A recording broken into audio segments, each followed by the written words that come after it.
3.4 was finding rational zeros, finding zeros. They're going to have imaginary solutions and real solutions. That's okay. But when you're finding zeros, guys, what you're doing is factoring. So in a question like 38, you're going to replace your f of x, plug in 0, right? And you're finding what x equals. So you go through the list of things in your mind. The first thing you do, is there a GCF? Is there a GCF in 38? No. So I say, okay, is this a trinomial? Yes. It's 3 terms. Can I multiply a times c? 1 times 34. Can I multiply those two numbers and get a combination of numbers that multiply to give me 34 but add to give me 12, negative 12? No. So since this is a quadratic, we know it's a quadratic because the highest exponent is 2. Since it's a quadratic that does not factor, what's that formula we have to use? Quadratic formula. The quadratic formula, good. So your A is 1, B is negative 12, and C is 34. Yes. Cheyenne just asked a good question. Can we do completing the square? Absolutely. If your A term is 1 and your B term, which is that second term, is an even number, then yeah, it's really easy to complete the square, so that's fine. So I'm going to say negative 12. Negative 12 plus or minus, I have negative 12 squared, minus 4 times A, which is 1, times C, which is 34, and I divide that by 2 times 1, all right? Make sure you get everything filled in correctly so you don't have any silly mistakes. So a negative 12 just gives me a positive 12, plus or minus, what is negative 12 squared? Good, positive 144, minus, what's 4 times 34? 136, good. Divided by 2. So, simplify a little more. You have 12 plus or minus. What is 144 minus 136?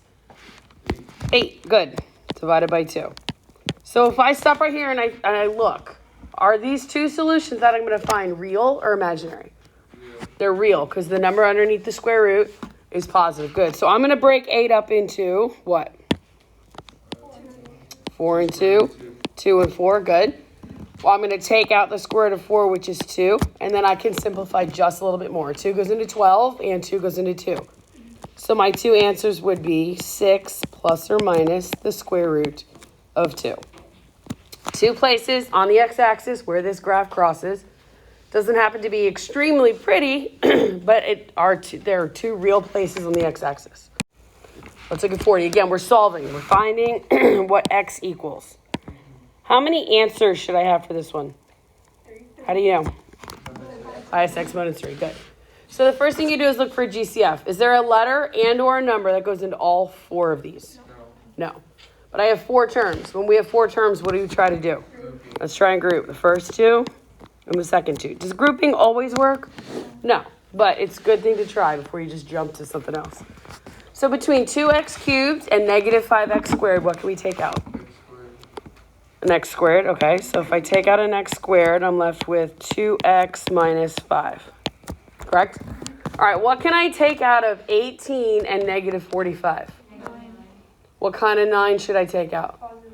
Why should I take out positive? Because the 5 has to be negative. Good, because the 5 has to be negative. Also, right here, this sign is a positive. So whatever that sign is, what you take out. Good. So when I take out 9, 18 divided by 9 is 2. So 2x. Negative 45 divided by 9 is going to give you minus 5. Do you guys see now a new GCF? Yes. I can now say that 2x minus 5 is a GCF. Both terms have it. We write it one time, then what happens to my leftovers? X squared plus 9. They get their own parenthesis. Now, guys, at this point, can I factor x squared plus 9 anymore? No. If it was a minus, absolutely. But since it's a positive, I can't. I can just say, okay, 2x minus 5 equals 0. X squared plus 9 equals 0. So when I move 5 over, this becomes 2x equals 5. Right? Divide both sides by 2. And I get x equals 5 over 2. Great. Now on the other side, I'm going to take this positive 9 and move it over. This becomes x squared equals what? Negative 9. Wonderful.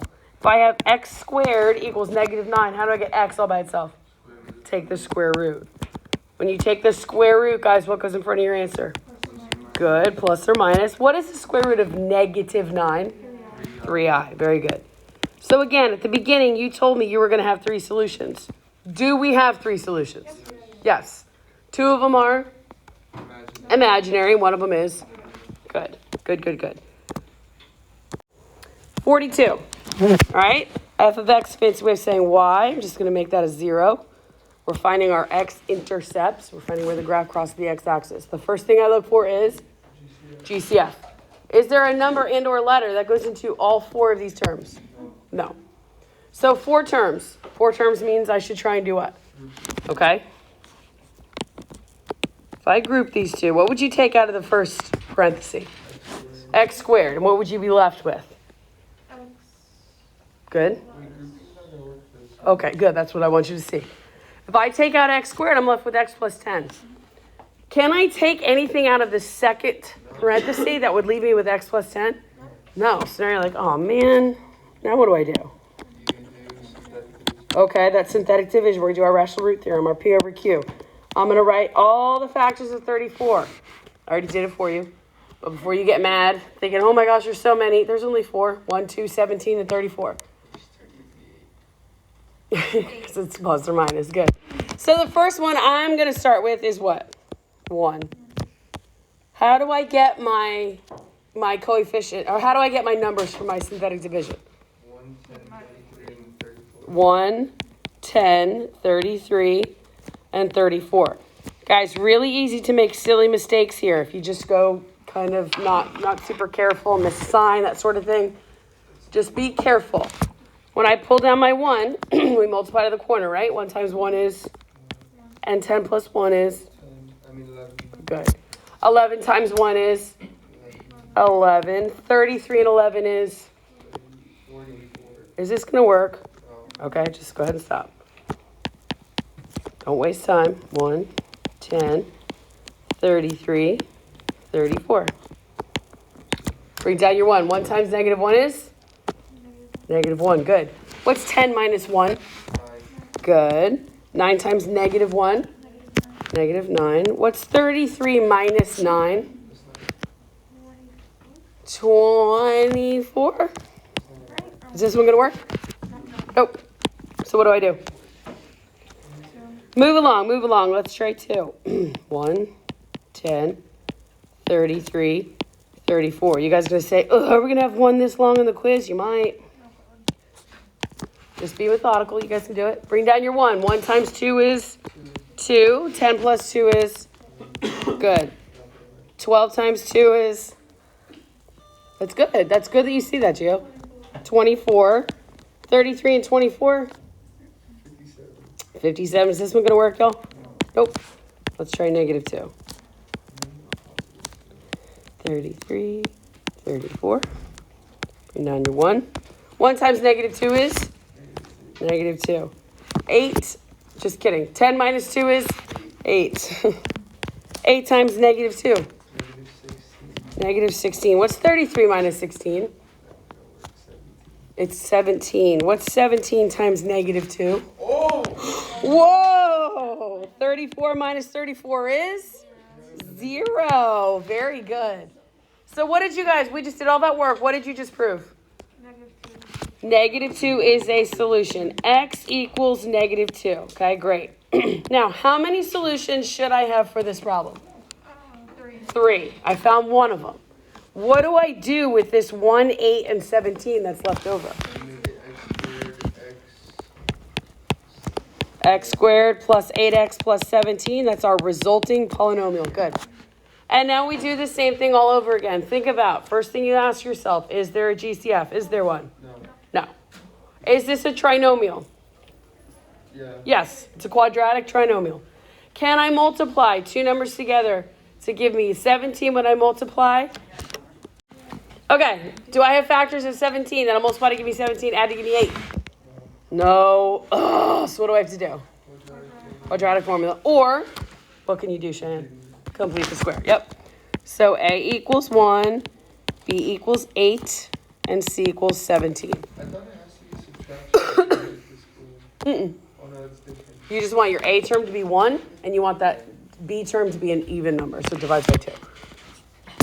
But I have negative 8 plus or minus the square root of 8 squared minus 4 times 1 times 17, all over 2 times 1. So we have negative 8 plus or minus, what is, excuse me, 8 squared? 64, good. Minus, what's 4 times 17? 68, okay. Divided by 2.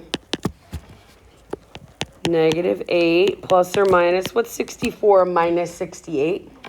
Negative 4. What does that tell you right now about your solutions? They are imaginary. So you had one real one that we found. The other two are imaginary. I can simplify the square root of negative 4 and say that it's the same as what? 2i, right? And then can I simplify any more? Yep. Negative 8 divided by 2 is negative 4 plus or minus I. Perfect. Good job. There's my other two solutions. Way back up here, I found out that x equals negative 2. And then down here, I found out that my other two x-intercepts are negative 4 plus I and negative 4 minus I. All right, we got a long one here. Again, f of x, we're just going to replace with 0 because we're finding our zeros, finding what x equals and y is 0. First thing we look for is a GCF. Is there a GCF? No. Second thing we say is, okay, how many terms are there? 5. Do we know any tricks for 5? Just b over q. We can't group it. We can't factor. We can't use a quadratic formula. Just use b over q. So I'm going to take the last term, the constant, 16. What are the factors of 16? Plus or minus 1, 2, 4, 8, and 16. Hopefully we don't have to use all of them. Let's start off with good old 1. So 1, negative 8, 17, negative 8, and 16. Again, make sure that your signs are correct so you don't make any silly mistakes. 1 times 1 is 1. Negative 8 and 1 is negative 7. Negative 7 times 1 is negative 7. 17 minus 7 is 10. 10 times 1 is 10. Negative 8 and 10 is 2. Is this going to work? No. So let's go to negative 1. I have 1, negative 8, 17, negative 8, and 16. 1 times negative 1 is negative 1. Negative 8, negative 1 is negative 9. Negative 9, negative 1 is positive 9. What's 17 plus 9? 26.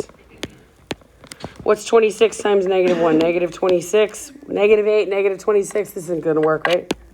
All right, let's try 2.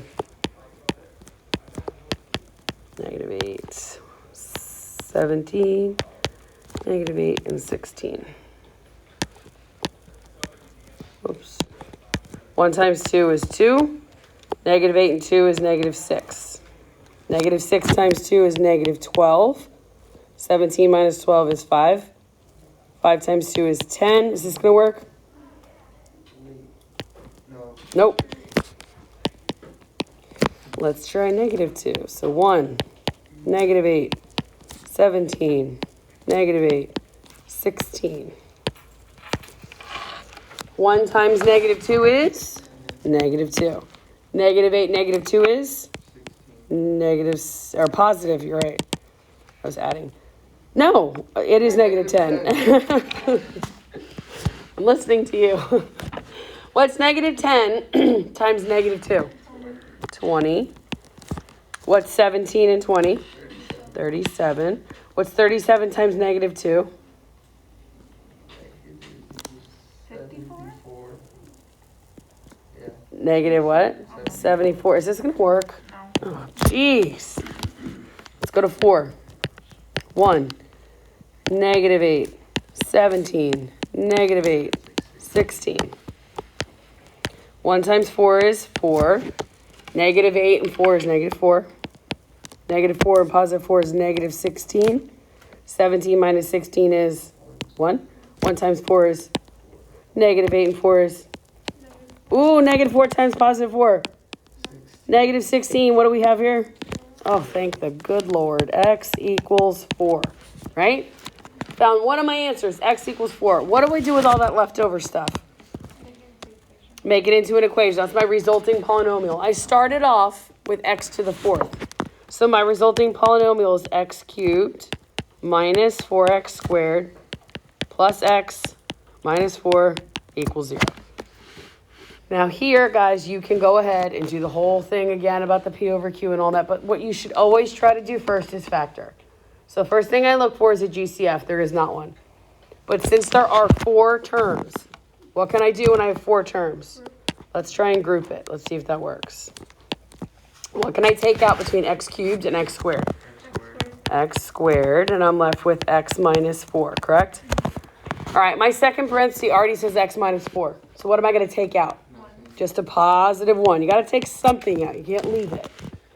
So when I take out that positive 1, I'm left with x minus 4. Did grouping work for us? Yes. X minus 4 is my new GCF here. I'm going to write it one time out in front. What happens with x squared and positive 1? It gets its own. Can I break down x squared plus 1 anymore? No. So x minus 4 equals 0. X squared plus 1 equals 0.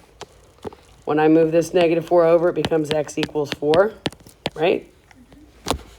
When I move 1 over, it becomes x squared equals negative 1. What do I do?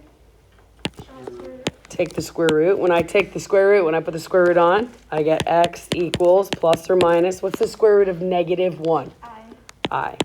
So here are my 4 solutions. X equals 4 here. X equals 4 here, and then x equals plus or minus I here. So I have 4 solutions total. 2 of them are real, 2 of them are imaginary. All right, last 2 that I want to do. You guys are going to do 47 and 48 on your own. All right, remember this is due tomorrow morning. When I'm done here, you should have everything but 2 of them already done. So you have plenty of time between now and tomorrow morning to get it done. I uploaded the first part of the video. I will upload the second part as soon as I'm done here with this. But this, we learned this.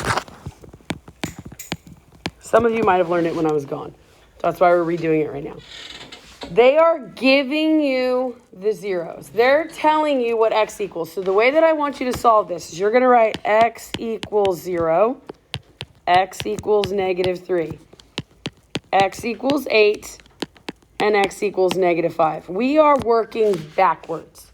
All the problems that we've done yesterday and today, we started off with f of x equals, this long polynomial. And you guys found out what x equals. Well, now we're going backwards. I'm telling you what x equals, and I want you to figure out what the big long polynomial is. So the way that we do that, right? How many, what should the highest degree be in my polynomial? X to the what? 4. Why? Because there's 4 answers. Good. So I'm going to move all of these over. Can 0 be positive or negative? It doesn't matter. I'm going to just make it positive just because I like plus signs. But this is x plus 0.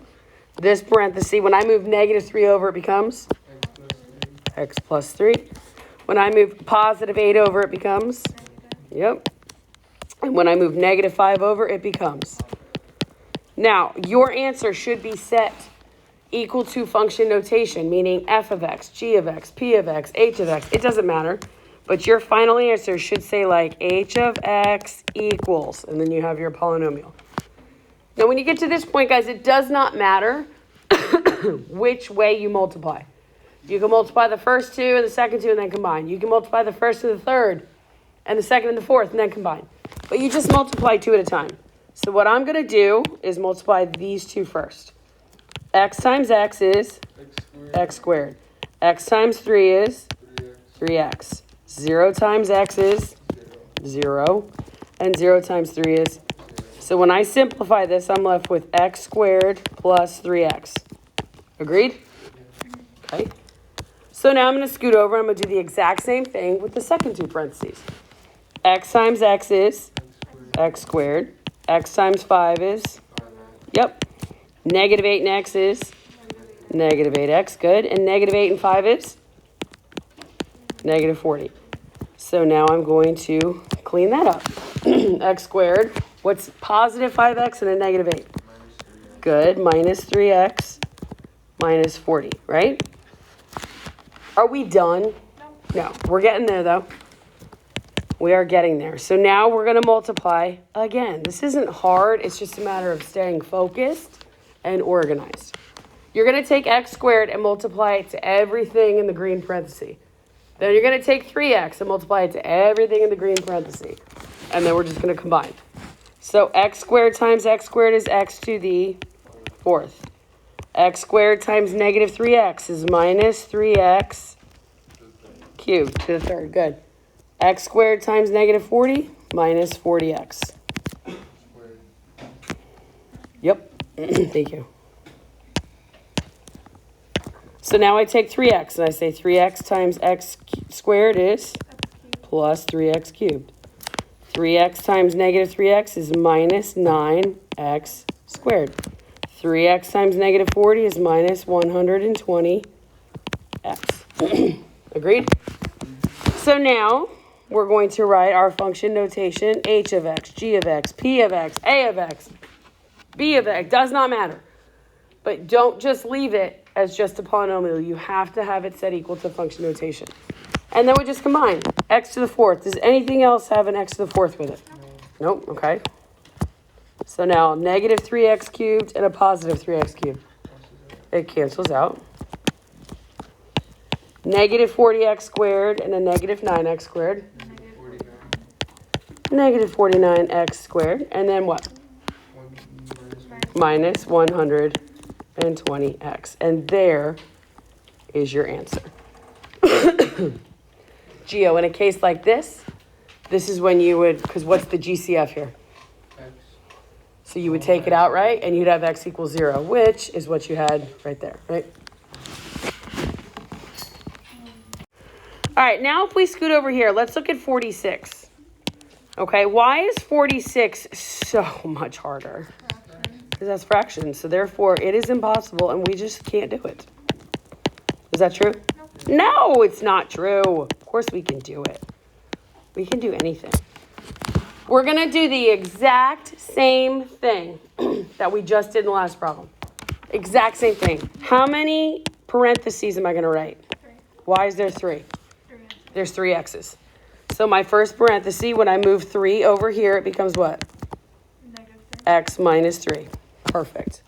I'm going to take positive 1/2 and move it over. What does it become? X minus 1/2. Good.